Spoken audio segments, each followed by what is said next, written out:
ಮಡಿವಾಳ ಮಾಚಿದೇವರು ಕಾಯಕ ಯೋಧ, ಬಸವಣ್ಣನವರ ಶಕ್ತಿ ಮತ್ತು ಅವರ ತ್ಯಾಗದ ಕತೆ.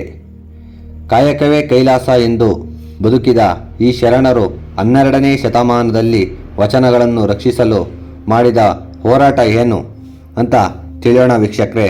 ಅದಕ್ಕಿಂತ ಮುಂಚೆ ಇನ್ನೂ ಯಾರೆಲ್ಲ ಸಬ್ಸ್ಕ್ರೈಬ್ ಆಗಿಲ್ವೋ ದಯವಿಟ್ಟು ಸಬ್ಸ್ಕ್ರೈಬ್ ಆಗಿ ಅಂತ ಹೇಳ್ತಾ, ವೀಕ್ಷಕರೇ, ಭಾರತೀಯ ಇತಿಹಾಸದಲ್ಲಿ ಒಂದು ಸುವರ್ಣ ಅಧ್ಯಾಯವಿದೆ.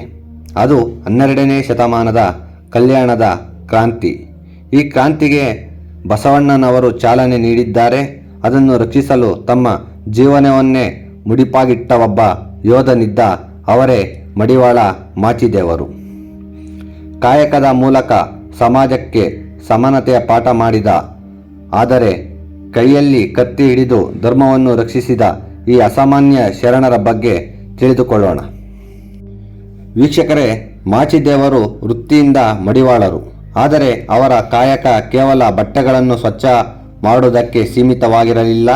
ಅವರ ಪ್ರಕಾರ ನಮ್ಮ ಮನಸ್ಸು, ನಮ್ಮ ಅಂತರಂಗವನ್ನು ಶುದ್ಧೀಕರಿಸುವುದೇ ನಿಜವಾದ ಕಾಯಕ.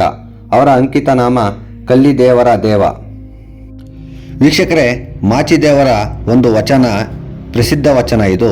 ಸಿಂಹದ ಮುಂದೆ ಜಿಂಕೆಯ ಜಿಗಿದಾಟವೇ, ಪ್ರಳಯಾಗ್ನಿಯ ಮುಂದೆ ಪತಂಗದಾಟವೇ, ಸೂರ್ಯನ ಮುಂದೆ ಕೀಟದಾಟವೇ, ನಿಮ್ಮ ಮುಂದೆ ಎನ್ನಾಟವೇ ಕಲ್ಲಿದೇವರ ದೇವ ಅಂತ ಮಡಿವಾಳ ಮಾಚಿದೇವರ ಇದು ಪ್ರಮುಖ ಮುಖ್ಯ ವಚನ. ದೇವರ ಮುಂದೆ ನಮ್ಮ ಆಟ ಏನು ನಡೆಯಲ್ಲ ಅಂತ ಹೇಳಿರೋಂಥ ಒಂದು ವಚನ. ವೀಕ್ಷಕರೇ,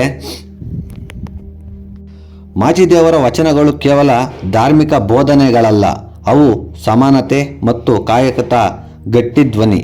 ಇವರು ಶರಣರ ನಡುವೆ ಅಣ್ಣನ ಸ್ಥಾನ ಪಡೆದಿದ್ದರೂ ಬಸವಣ್ಣನವರ ಎಲ್ಲ ಚಟುವಟಿಕೆಗಳಿಗೆ ಬೆಂಬಲವಾಗಿ ನಿಂತ ಮಾಚಿದೇವರು ಯಾವುದೇ ಭೇದ ಭಾವವಿಲ್ಲದೆ ಎಲ್ಲರಿಗೂ ಸಮಾನ ಗೌರವ ಸಿಗಬೇಕು ಎಂದು ಬಲವಾಗಿ ಪ್ರತಿಪಾದಿಸಿದರು.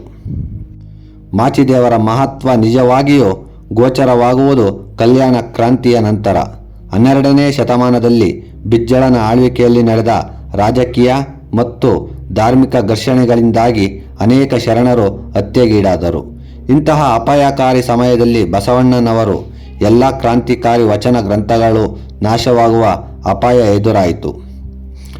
ಆಗ ಮಡಿವಾಳ ಮಾಚಿದೇವರು ತಮ್ಮ ಪ್ರಾಣ ಹಂಗು ತೊರೆದು ಈ ಎಲ್ಲ ಅಮೂಲ್ಯ ವಚನಗಳನ್ನು ಸಂಗ್ರಹಿಸಿ ಅವುಗಳನ್ನು ತಮ್ಮ ಬಟ್ಟೆಗಳನ್ನು ಒಗೆಯುವ ಬುಟ್ಟಿಯಲ್ಲಿ ಬಚ್ಚಿಟ್ಟು ಸಾವಿರಾರು ಮೈಲಿಗಳ ದೂರಕ್ಕೆ ಸಾಗಿಸಿ ಸುರಕ್ಷಿತ ಸ್ಥಳಕ್ಕೆ ತಲುಪಿಸಿದ್ದರು.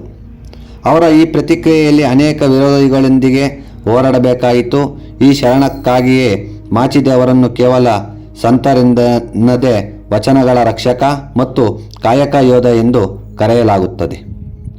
ವೀಕ್ಷಕರೇ, ಮಡಿವಾಳ ಮಾಚಿದೇವರ ಜೀವನವು ನಮಗೆ ನೀಡುವ ಸಂದೇಶ ಸ್ಪಷ್ಟವಾಗಿದೆ. ಕಾಯಕವು ಕೇವಲ ವೃತ್ತಿಯಲ್ಲ, ಅದು ದೇವರ ಪೂಜೆ. ನಮ್ಮ ವೃತ್ತಿ ಯಾವುದೇ ಇರಲಿ, ಅದನ್ನು ನಿಷ್ಠೆಯಿಂದ ಮಾಡಿದರೆ ನಾವು ದೇವರಾಗಬಹುದು. ಇವರು ಕಾಯಕದ ಮೂಲಕ ಸಮಾನತೆಯನ್ನು ಸಾಧಿಸಲು ಮತ್ತು ಧರ್ಮದ ಸಾರವಾದ ವಚನಗಳನ್ನು ರಕ್ಷಿಸಲು ತಮ್ಮ ಜೀವನವನ್ನು ಪಣಕ್ಕಿಟ್ಟ ಮಹಾಚೇತನ.